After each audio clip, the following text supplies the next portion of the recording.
Salam alaikum Zulf Laoun. Bonsoir. La réconciliation entre l'Algérie et l'Espagne devait être actée aujourd'hui, 12 février, à l'occasion d'une visite programmée à Alger du ministre espagnol des Affaires étrangères, José Manuel Albares. Mais le déplacement a été annulé par les autorités algériennes à la dernière minute, rapportent plusieurs médias espagnols. Il semble que malgré le dégel, il reste encore des divergences non résolues entre les deux capitales. D'ailleurs, les autorités algériennes n'ont nullement communiqué sur la visite de José Manuel Albares, donc il n'y a pas de raison de parler d'annulation. L'absence de communication sur les visites de personnalités étrangères en Algérie et sur les déplacements des responsables algériens à l'étranger ne sont jamais annoncés publiquement par les autorités algériennes. Cela a commencé depuis l'annulation de la visite du président Tebboune à Paris, prévue initialement le 2 mai 2023. Une visite annulée une quinzaine de jours avant son déroulement à l'issue d'une conversation téléphonique entre Ahmed Attaf et la ministre française Catherine Colonna. Aujourd'hui, l'histoire se répète avec l'Espagne, mais de manière plus brutale. L'on a attendu jusqu'à près de 12 heures avant le décollage de l'avion du ministre espagnol pour reporter une visite programmée depuis plusieurs jours. En réalité, il ne s'agit pas d'un report, mais tout bonnement d'une annulation. Aucune date de substitution n'a été proposée ou arrêtée pour pouvoir parler d'un report. Les Algériens ont tout simplement fait entorse aux règles diplomatiques. Une brouille qu'on croyait finie après un froid qui aura duré plus de 20 mois et 3 mois après l'enclenchement de la normalisation entre les deux capitales avec la nomination d'un nouvel ambassadeur algérien en Espagne au mois de novembre dernier. La visite du ministre espagnol des Affaires étrangères, José Manuel Albares, prévue donc aujourd'hui à l'invitation de son homologue algérien Ahmed Attaf, allait ouvrir une page entre les deux pays. Pourquoi la visite du ministre des Affaires étrangères espagnol à Alger prévue aujourd'hui a été annulée à la dernière minute par l'Algérie? Nous débattrons de cette question et la cacophonie de notre diplomatie juste après cette petite intro.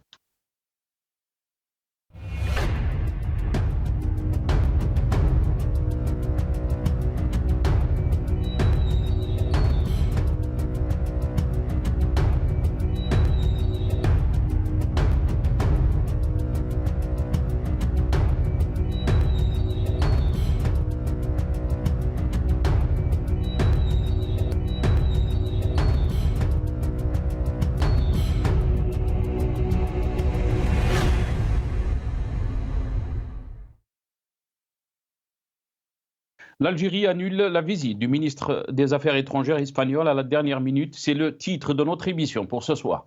Et pour en parler, j'ai le plaisir d'accueillir dans cette émission Hicham Aboud, qui est journaliste militant politique. Il sera avec nous depuis Paris via Skype. On aura aussi le plaisir d'accueillir Hamid Lellou, directeur de Run for Democracy in Algeria. Il sera avec nous depuis Washington via Skype. Hamid Lellou, bonsoir. Merci beaucoup d'avoir accepté l'invitation. Marhaba bik. Bonsoir Sénateur, merci pour l'invitation, c'est toujours un plaisir et bonsoir à tous les téléspectateurs. Merci beaucoup Hamid Lellou. On aura aussi le plaisir d'accueillir M. Pedro Canales, qui est journaliste spécialiste du Maghreb. Il sera avec nous depuis Santander, donc en Espagne. Hamid Lellou, je vais commencer cette émission avec vous. Comment peut-on expliquer donc cette annulation de la visite du ministre des Affaires étrangères espagnol qui était attendu donc aujourd'hui à Alger. Et il faut rappeler aussi que c'est d'après donc le journal El Mundo qui a donc publié un article concernant donc cette affaire.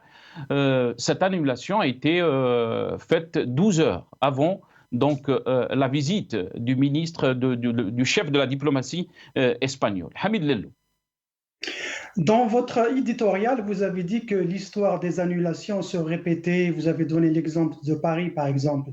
Mais moi, je dis que cette histoire se répète, mais elle est aussi dans un contexte très particulier et un contexte, je dirais, qui est défavorable au régime algérien. Alors, souvenons-nous de ce qui s'est passé entre le Maroc et l'Espagne. L'annonce du revirement ou du changement de la diplomatie espagnole vis-à-vis du Sahara occidental quant à la reconnaissance de la thèse marocaine n'a pas été annoncée par l'Espagne. Souvenez-vous, elle a été annoncée par le Maroc. Et les Espagnols se sont retrouvés dans une situation très inconfortable. Ils ont été forcés, on leur a forcé la main de reconnaître ce revirement. Ça ne veut pas dire qu'ils ne l'avaient pas décidé, mais le timing n'était pas bon pour eux, mais les Marocains avaient fait le forcing.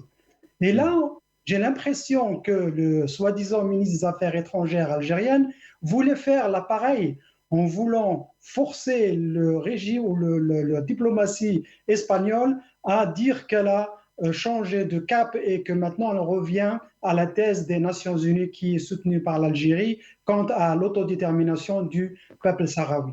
À la différence près, mais qui est de taille et qui dénote de l'amateurisme du régime algérien, ce que les Marocains à l'époque, ils avaient des garanties, le papier était signé, la déclaration de la reconnaissance de l'intégrité ou bien de la souveraineté marocaine sur le Sahara a été actée et signée par le gouvernement espagnol.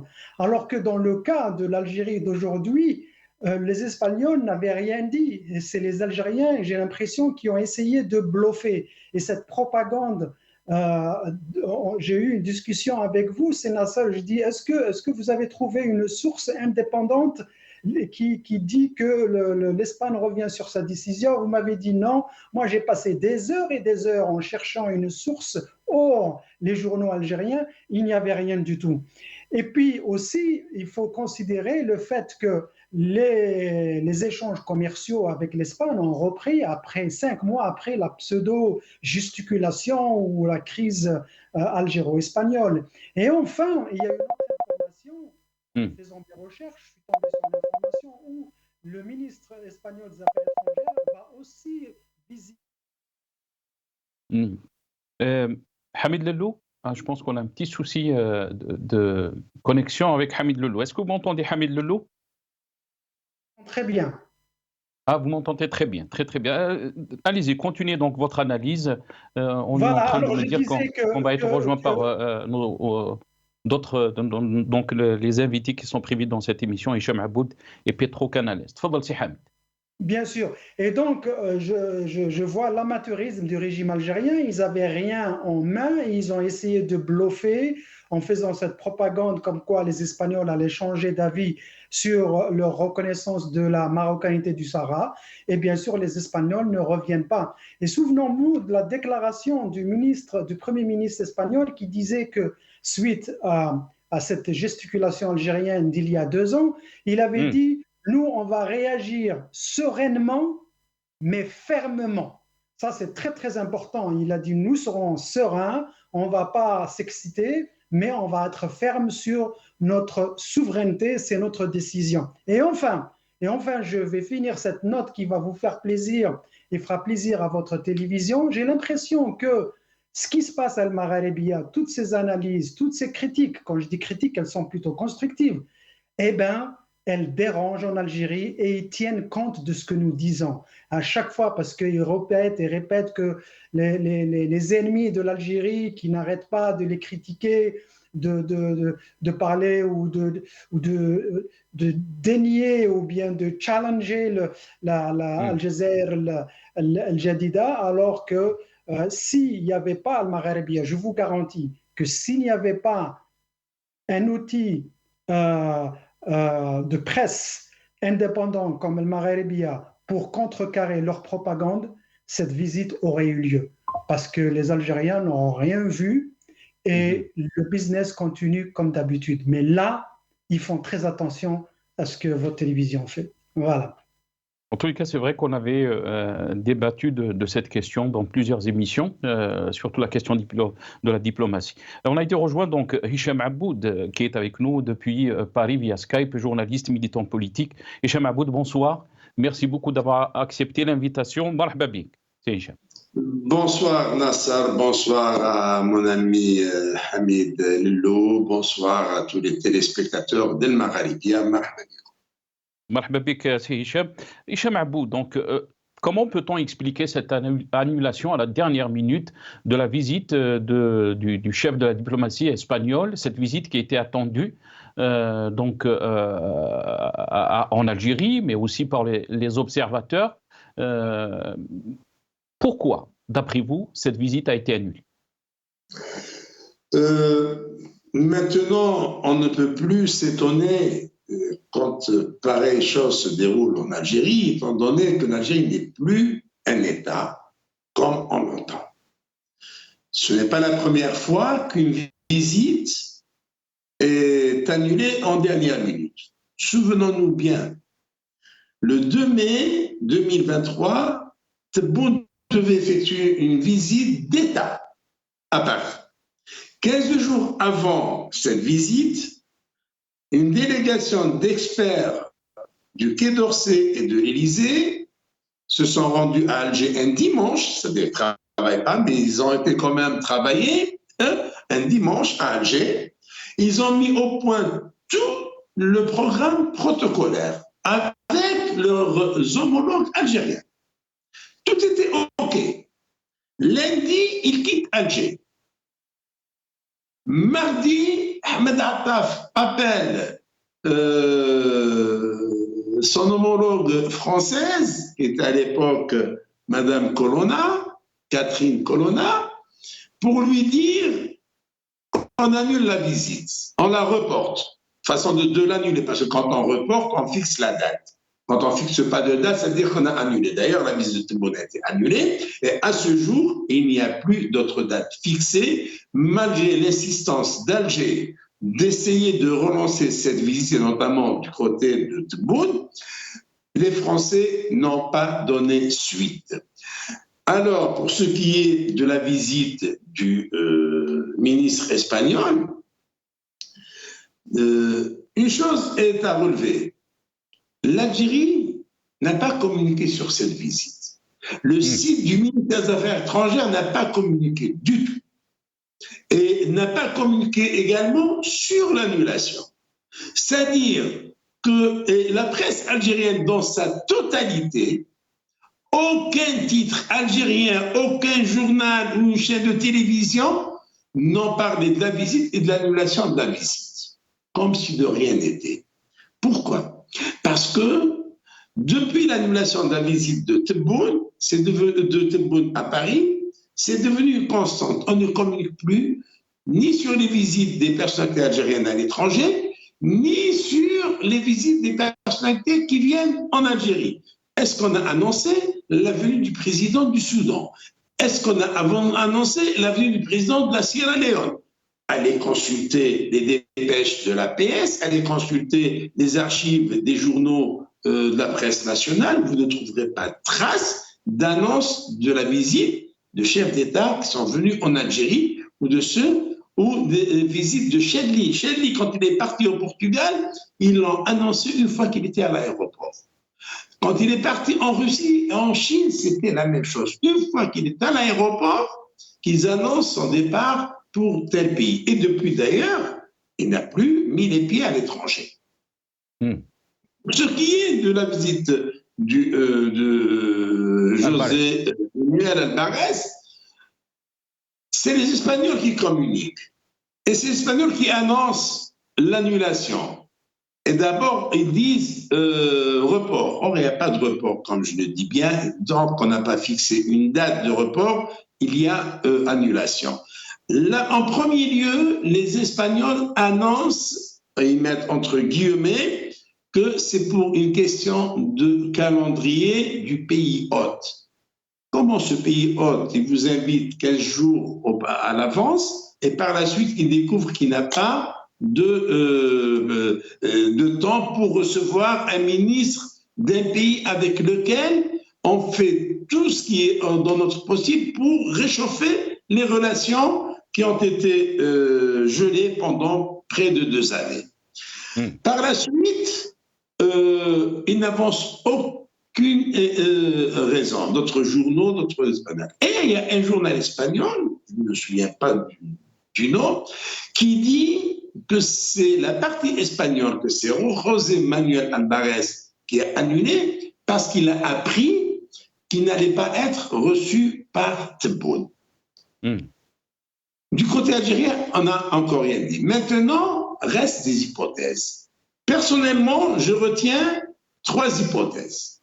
La première, c'est que, comme de coutume, quand il y a rencontre de deux grandes personnalités, quand il y a une importance d'une rencontre et qui doit déboucher sur la diffusion des communiqués communs, les experts des deux parties se réunissent et préparent le communiqué commun bien avant la rencontre des deux chefs de la diplomatie des deux pays qui doivent se rencontrer, parce que c'est eux qui préparent les dossiers. Donc on sait qu'on va traiter tel dossier, et voilà, on sait où est-ce qu'il y a convergence, où est-ce qu'il y a divergence. Les divergences, on les met de côté si ça ne dérange pas, sinon on ne parle que des convergences.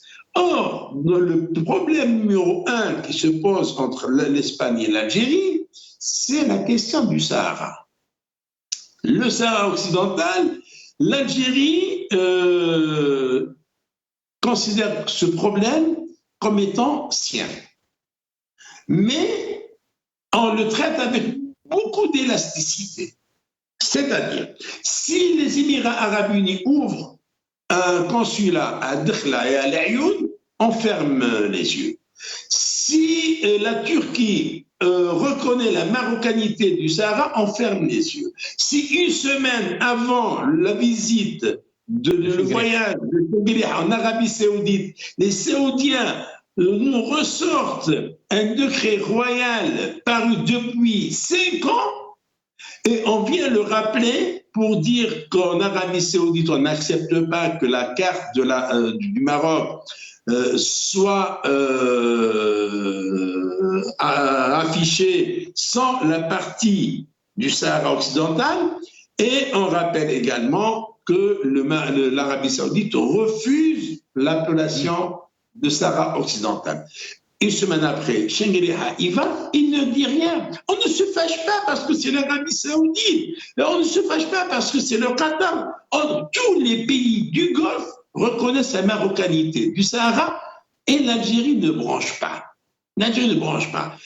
Et quand, alors pas plus tard qu'avant-hier, le ministre français des Affaires étrangères fait une déclaration à 3 organes de presse, un français, c'est Ouest France, un allemand et un polonais, où il dit qu'il a été instruit par le président Macron d'investir dans les relations franco-marocaines et que la France adhère à la proposition marocaine de l'autonomie du Sahara occidental.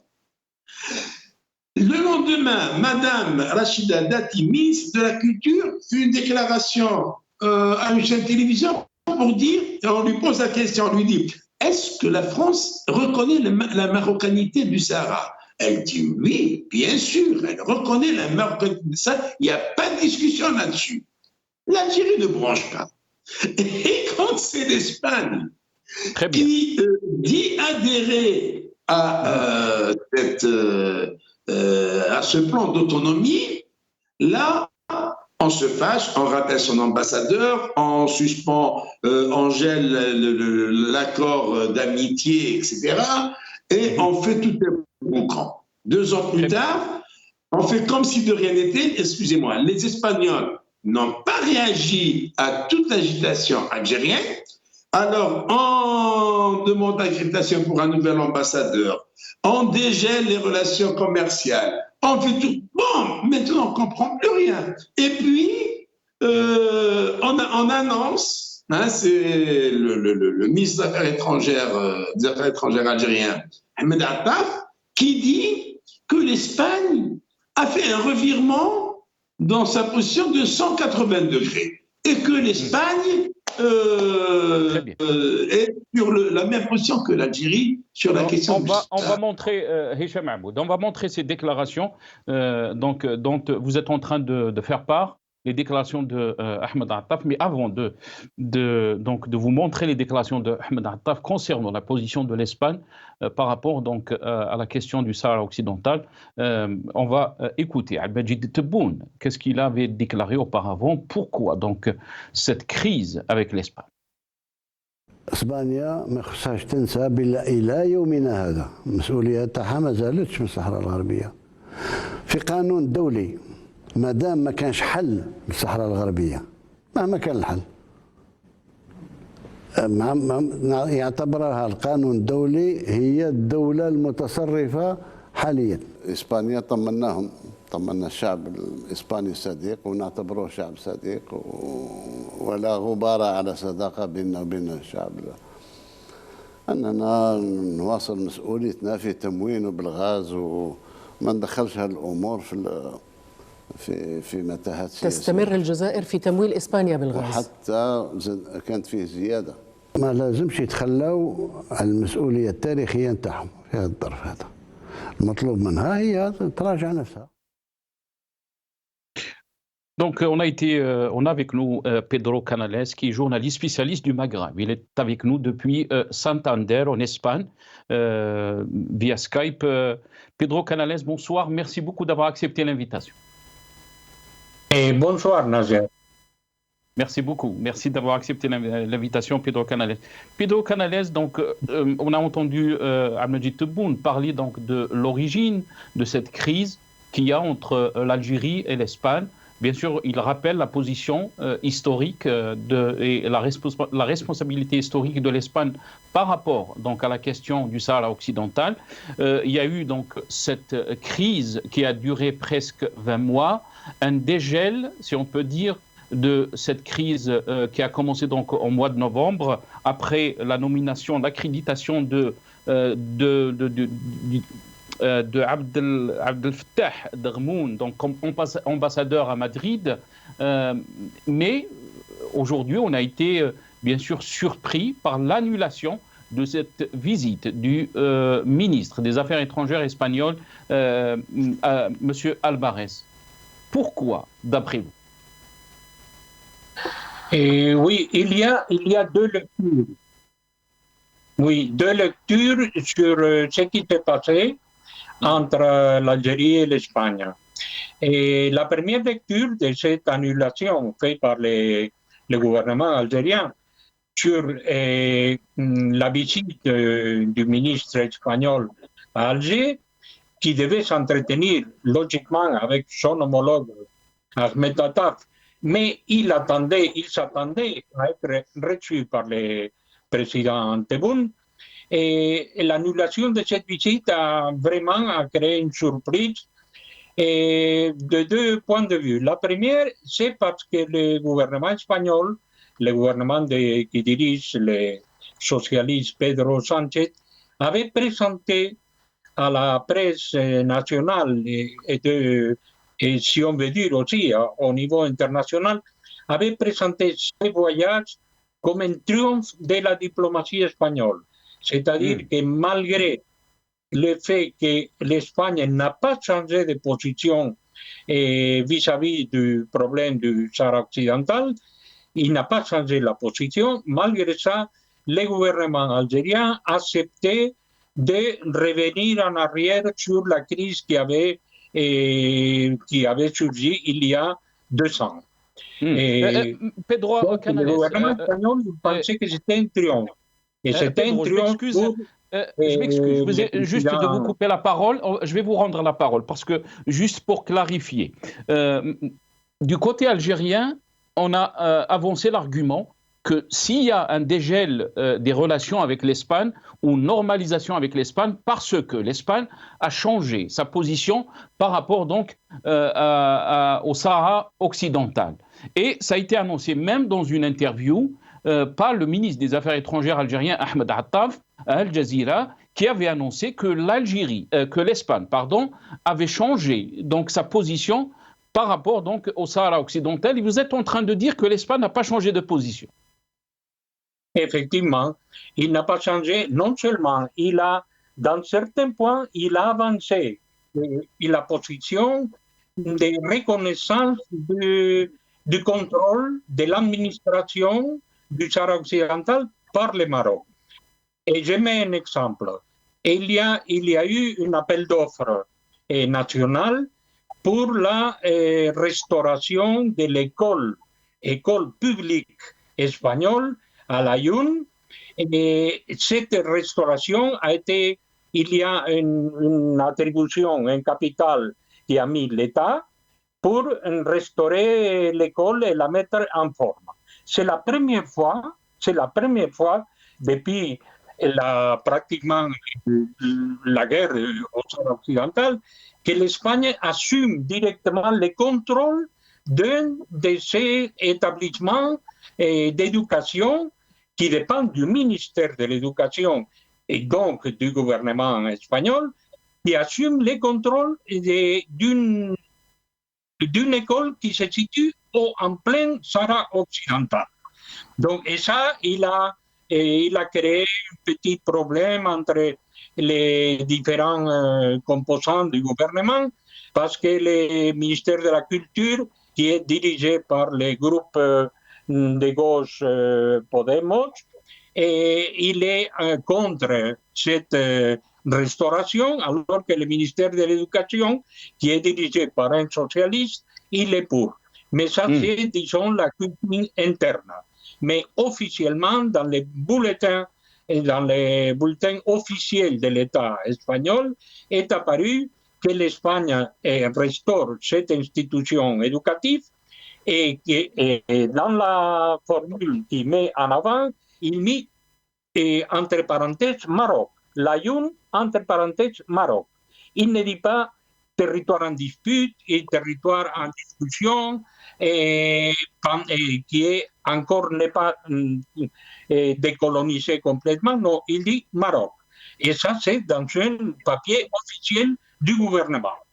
D'une part. D'autre part, le ministère des Affaires étrangères, il a sa propre page web dans laquelle il met au fur et à mesure il met les nouvelles, il met certains points de vue, des déclarations, etc. Et dans cette page web, il y a une carte du Maroc, et la carte du Maroc a été élargie au territoire du Sahara occidental.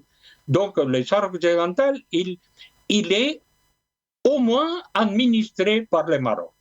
Donc, la position officielle n'a pas changé. Ceci dit, allez-y, Albares. Pourquoi donc qu'est-ce qui a fait que cette visite a été annulée? On parle, d'après donc le journal El Mundo, le journal que vous connaissez en Espagne, il a publié donc un article, il avance de 12 heures avant la visite du ministre Albares, ministre des Affaires étrangères espagnol. Pourquoi donc? Quelles sont les raisons? Apparemment, les raisons, au moins vues de l'Espagne, la raison principale, c'est que le président Tebboune, en dernière instance, il n'a pas accepté recevoir le ministre espagnol des Affaires étrangères. Et donc, si entre les deux pays, il y a une crise importante depuis 2 ans qui a poussé l'Algérie, les autorités algériennes, à rompre les traités d'amitié et de coopération signés il y a pratiquement 30 ans. Et malgré ça, la seule solution vue de l'Espagne était qu'il soit le président, c'est-à-dire l'autorité, la première autorité du pays, c'est le président qui reçoit les ministres pour pouvoir résoudre la crise. Si le président ne reçoit pas les ministres, l'Espagne ne peut pas accepter un ministre pour avoir un entretien avec son homologue. Puisque les choses, dans ce cas-là, Pedro Canales, dans ce cas-là, vous êtes en train de dire que c'est le ministre des Affaires étrangères espagnol qui a annulé cette visite parce que Tebboune ne voulait pas, le président Ahmed Tebboune, algérien, ne voulait pas recevoir le ministre des Affaires étrangères espagnol. C'est ce que vous êtes en train de dire? Oui, en partie oui, mais c'est par une réponse à l'attitude négative vue de l'Espagne de la présidence algérienne qui ne voulait pas recevoir les ministres. Donc, ce n'est pas une initiative espagnole d'éliminer les voyages, d'interrompre cette relation, sinon une réponse à l'attitude du président algérien qui n'a pas voulu recevoir, qui n'avait pas dans son agenda la possibilité de recevoir les ministres espagnols. Donc, et pourtant, il y a, de deux côtés, il y a eu la prise de position pour faire la réunion plus tard, la renvoyer au plus tard. Donc, vous pensez que cette visite a été reportée? Non, je pense que pour le moment, il a été annulé. Il faut tenir compte qu'en Espagne, il y a, dans peu de temps, la semaine prochaine, il y a des élections importantes qui sont en Galicie, et dans laquelle la droite joue son autorité, sa légitimité électorale, puisque c'est toujours à dominer la Galicie, la région autonome de Galicie, et puis il se prépare en quelque sorte un gouvernement de gauche qui va avoir beaucoup de difficultés pour mettre en avant les lois. Et même le budget annuel va être très compliqué pour le gouvernement de Pedro Sánchez de le faire accepter par le Parlement. Donc la droite se dispose en quelque sorte à prendre la relève. Et il faut tenir compte que en général, l'Algérie a eu toujours meilleure relation avec la droite espagnole qu'avec la gauche. Et à part si on se remonte aux années 70, aux années 60, 70, la gauche était plus favorable à la lutte de libération algérienne, etc. Mais depuis que la droite est arrivée aux commandes, les relations avec l'Algérie se sont développées énormément. Donc, c'est possible que l'Algérie soit prudente vis-à-vis de l'Espagne en attendant un changement électoral. C'est possible. Pourtant, très rapidement, Pedro Canales, et pourtant... Du côté espagnol, c'est la même chose, puisqu'il y a des élections en Algérie prévues pour la fin de 2024. Qui peut changer les dons. Et pourtant, tout était là pour qu'il y ait donc un dégel et tourner la page par rapport à cette crise entre Alger et Madrid. Ces derniers temps, par exemple, on a autorisé l'importation de la viande d'Espagne en Algérie, donc cette nomination aussi de l'ambassadeur. Tout était là pour que les relations reviennent à la normale. Oui, apparemment oui, parce qu'il faut tenir compte que le rétablissement de certaines relations économiques et commerciales est fait en fonction du mois de Ramadan. C'est-à-dire l'Algérie accepte que l'Espagne exporte des produits avicoles et de la viande rouge, mais c'est parce qu'il y a, dans quelques temps, il y a les mois de Ramadan, et l'Espagne était un fournisseur important des produits avicoles pour l'Algérie. Et le reste des problèmes, il n'y a aucune avance dans aucun dossier économique important. Le seul qui se maintient, c'est la vente de la part de l'Algérie du gaz à l'Espagne, parce que c'est un contrat international et qu'il est en bonne et due forme. Et si l'Algérie aurait éliminé ce contrat, aurait brisé, aurait suspendu ce contrat, c'était toute sa crédibilité internationale en tant que fournisseur de matières premières, de gaz et de pétrole qui serait mise en cause. Donc ça, il n'a pas mis en cause. Mais l'essentiel de la production gazière algérienne qui veut aller vers l'Europe, selon les spécialistes algériens, irait par l'Italie, pas par l'Espagne. Le deuxième gazoduc qui reliait l'Algérie et l'Espagne en traversant le Maroc, il a été interrompu. Celui-là, il a été interrompu définitivement. Donc, il n'y Très a pas rapidement, vraiment un rétablissement des relations. ma dernière question, Pedro Canales, comment vous voyez le futur des relations algéro-espagnoles dans ce changement qu'on est en train de connaître géopolitique, mais aussi par la diplomatie algérienne que beaucoup qualifient d'agressive? Est-ce que vous pensez que la diplomatie algérienne inquiète, puisque vous êtes en Espagne? Très rapidement, Pedro Canales. Et oui, je pense que l'Espagne, en tant que pays riverain de la Méditerranée occidentale, et en tant qui fait partie du groupe 5+5, qui fait les 5 pays du Maghreb, puis les 5 pays de l'Europe du Sud-Ouest, et l'Espagne elle est très préoccupée par la diplomatie algérienne, parce que ça dépend beaucoup du clivage interne en Algérie, entre militaires et politiques, entre administration et les différents partis. Et l'Espagne est un peu étonnée, n'arrive pas à suivre les processus internes qui se développent en Algérie. Et ça dépend aussi bien pour les surprises positives comme pour les surprises négatives. Merci beaucoup, Pedro Canales. Merci d'avoir participé à cette émission. Je rappelle que vous êtes journaliste spécialiste du Maghreb. Vous étiez avec nous donc depuis Santander en Espagne. Merci à vous. Hamid Lellou, je vais revenir vers vous, Hamid Lellou. Vous avez entendu donc Pedro Canales. C'est très intéressant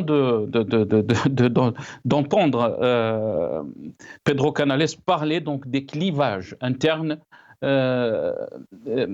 Quelle est votre réaction par rapport à ce que vous avez entendu, mais aussi on va revenir sur les déclarations de Ahmed Attaf concernant donc le changement de position de l'Espagne concernant donc le Sahara occidental. On l'écoute, Ahmed Attaf. نصف إسبانيا بالدولة العدوة يعني لما تنظري إلى احنا اللي أطلق أو أعطى الضوء الأخضر لإعادة تقييم علاقاتنا مع إسبانيا هو الخطاب الذي أدلى به بيدرو تشانسيس في أمام الجمعية العامة للأمم المتحدة وغير الموقف. حميد للو. Yara, moi j'aimerais bien qu'il nous montre cette vidéo parce qu'elle n'existe pas. Il n'y a nulle part qui dit, écrit que l'Espagne a changé. Mais bon, passons. Ça, c'est du ridicule. On ne va pas perdre notre temps là-dessus. C'est intéressant que vous ayez invité un Espagnol pour nous donner une perspective espagnole. Et ce que votre invité, M. Pedro, avait dit beaucoup de choses intéressantes.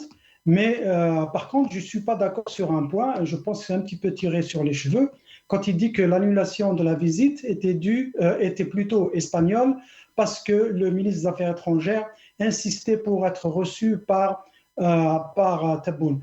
Je ne le pense pas. Je ne le pense pas parce que dans les traditions diplomatiques, un président, même si c'est un président fantoche, il n'a pas à recevoir un ministre des Affaires étrangères. La tradition veut qu'un président, si vraiment les Espagnols tenaient à ce qu'ils renouent les relations avec l'Algérie et tenaient à ce qu'il y ait un aval de l'autorité la plus suprême algérienne, soi-disant, alors à ce moment-là, le Premier ministre espagnol aurait dû organiser ce voyage et aurait été... Et pourtant, Hamid Lellou, on a vu ces derniers temps à Majid Tebboune de recevoir plusieurs personnalités de deuxième rang étrangères. On peut parler par exemple de Darmanin, qui l'avait qualifié de tout. Après, il a été reçu dernièrement. Le ministre de l'Intérieur français, il reçoit aussi d'autres personnalités qu'on peut qualifier de deuxième rang, Hamid Lellou. Pourquoi pas le ministre des Affaires étrangères espagnol? Et même il a reçu des responsables du 3e et 4e rang. Mais ça, c'est sa décision. Il est libre. S'il veut recevoir un ministre ou bien un secrétaire général ou bien un directeur régional d'un ministère, c'est son problème, c'est sa décision. Les Espagnols n'ont pas à dicter qui sera reçu ou pas reçu par le président ni de l'Algérie ni dans un autre pays. Non, ils ne peuvent pas. Ça aurait été le Premier ministre espagnol, et on aurait refusé un accueil diplomatique président contre le Premier ministre. Là, ils auraient pu dire non, ça ne se passe pas. Mais c'est un ministre des Affaires étrangères. L'Algérie, quelle que soit sa faiblesse, même si on n'est pas d'accord avec le régime algérien, c'est dans leur droit de refuser à ce qu'un ministre des Affaires étrangères exige d'être reçu par le président. Non, il n'a pas. Même s'il a Donc, est-ce que vous pensez que c'est le côté algérien qui a annulé cette... C'est le côté algérien. Je pense que les Algériens ont essayé de bluffer, ils ont essayé de forcer la main aux Espagnols quant au changement dans leur décision de reconnaître la marocanité du Sahara occidental. Ils ont tenté leur chance et ça n'a pas marché. Ils ont attendu jusqu'à la dernière minute et les Espagnols ont refusé de dire qu'ils allaient quand même reconsidérer la question sahraoui. Et à ce moment-là, les Espagnols, plutôt la partie algérienne, s'est rendu compte que les Espagnols étaient encore fermes dans leur position et c'est pour ça qu'ils ont fait annuler. Moi, je pense que c'est la seule, à mon avis, la raison la plus logique et la plus plausible, c'est les Algériens qui perdaient la face et ils se sont dit tant qu'à faire, ne pas perdre complètement la face, on va faire annuler ce voyage et comme ça, on va faire payer aux Espagnols. Parce qu'il faut savoir une chose, dans la pratique, le dégel a déjà eu lieu. La crise, si vous voulez l'appeler la crise, elle avait duré que 5 mois. Au bout de 5 mois, les Espagnols ont repris leur activité normalement. Il y avait l'échange des ambassadeurs. Donc, cette visite, elle est plutôt protocolaire. Ce que Roberto avait dit, et là, il a précisé quelque chose de très important, le régime algérien avait essayé de vraiment forcer la main en faisant le chantage de couper la fourniture du gaz. Mais ils ne pouvaient pas parce que les Espagnols avaient réagi et dans leur plein droit parce que le contrat dont ils parlent, il est en cours jusqu'en 2032. C'est-à-dire jusqu'en 2032, l'Algérie se doit de fournir du gaz aux Espagnols. S'ils ne le font pas, ils se feront attaquer par les Espagnols dans la Cour de justice internationale, au Cour de commerce. Et là, l'Algérie aura payé très, très, très cher. Dommages et intérêts et la suite. Très bien. Reste avec nous, Hamid Lello. On va écouter, je ne sais pas si Hicham Aboud est avec nous. Hicham Aboud? Ah, on a perdu Hicham Aboud. On va écouter les déclarations d'Majid Tebboune concernant donc la diplomatie algérienne et je reviens juste après à mes invités. الجزائر صوتها مرفوع وصوتها مسموع في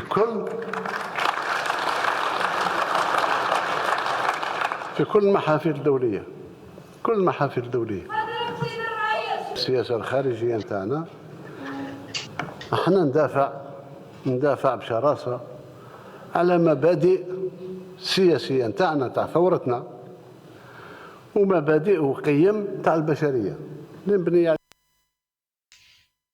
Hamid Lello, quand on entend les déclarations de Majid Tebboune concernant la diplomatie algérienne, comment peut-on qualifier cette cacophonie de notre diplomatie? Bien sûr, c'était intéressant d'avoir un aperçu d'un journaliste espagnol parler donc des inquiétudes par rapport donc à cette diplomatie algérienne. Très rapidement, il me reste juste 2 minutes, Hamid Lello. Comment peut-on expliquer donc cette cacophonie? Il avait parlé des clivages internes qu'il y a en Algérie concernant donc la direction de la diplomatie algérienne. Est-ce que vous pensez que ce facteur de clivage interne joue un rôle dans cette cacophonie de notre diplomatie? Je pense que oui, je pense qu'il a raison, ça c'est un secret pour personne. La diplomatie algérienne, comme toutes les institutions algériennes, elles sont téléguidées. Attaf, Tebboune, Chingriha et consorts, eux, ils sont là pour exécuter la politique générale d'un pouvoir occulte. Et c'est pour ça qu'il y a ces interférences Je me demande, Attaf, quand il a fait cette annonce à Al Jazeera, est-ce que c'était une annonce réfléchie? Est-ce qu'on était venu lui souffler à la dernière minute pour qu'il annonce que les Espagnols étaient revenus sur leur décision? Et c'est ce qui explique cette cacophonie, ce changement et ce revirement au sein même du régime. Je pense qu'il a raison, tout le monde le sait, il y a une politique formelle et une politique informelle, et on le sait, c'est la politique informelle qui impose les choix de la politique algérienne, que ce soit à l'intérieur qu'à l'extérieur. Et c'est pour ça qu'il y a ces contradictions qu'on vit régulièrement. Et cette dégringolade, justement, de la diplomatie algérienne s'accélère avec tout ce qui se passe autour de nous, la Libye, le Niger, le Mali, le Sahara occidental, le Maroc, et maintenant l'Espagne, bien sûr. Et cette dégringolade, justement, et j'étais content que votre invité espagnol ait dit que l'Espagne, maintenant, elle va aller au-delà de l'autonomie sahraoui dans les territoires. Et ça, c'est très intéressant parce que j'invite vos auditeurs à revoir certaines de nos émissions où moi j'avais dit que bientôt le Maroc ne parlera plus d'autonomie, ça sera le Maroc, point barre. On ne parlera plus du Sahara, rien du tout. Et j'ai l'impression qu'on va là-dessus parce que les Nations Unies, ce sont les pays. Et depuis que les États-Unis avaient opté pour la reconnaissance de la thèse marocaine au Sahara occidental, beaucoup de pays suivent et il y aura beaucoup plus d'autres qui vont suivre. Et bientôt, cette histoire d'autonomie, ça va être caduque, on n'en parlera plus et ça va être le Maroc. Malheureusement pour les Sahraouis, malheureusement pour ce régime algérien, ça va être un échec total et flagrant. Et ça sera bientôt, hein. Ça va arriver bientôt, ça. Merci beaucoup, Hamid Lello. Barakallahu fik. Merci. On est arrivé à la fin de cette émission. Certes, on peut continuer à débattre encore pour une autre heure, si on peut dire, mais Hamid Lello, directeur de Run for Democracy en Algérie, vous étiez avec nous depuis Washington. Merci aussi à Hicham Aboud, journaliste militant politique. Il était avec nous depuis Paris via Skype. Merci à Pedro Canales, journaliste spécialiste du Maghreb. Il était avec nous depuis Santander en Espagne. Merci à vous, chers téléspectateurs, d'avoir suivi cette émission. Yatikum saha.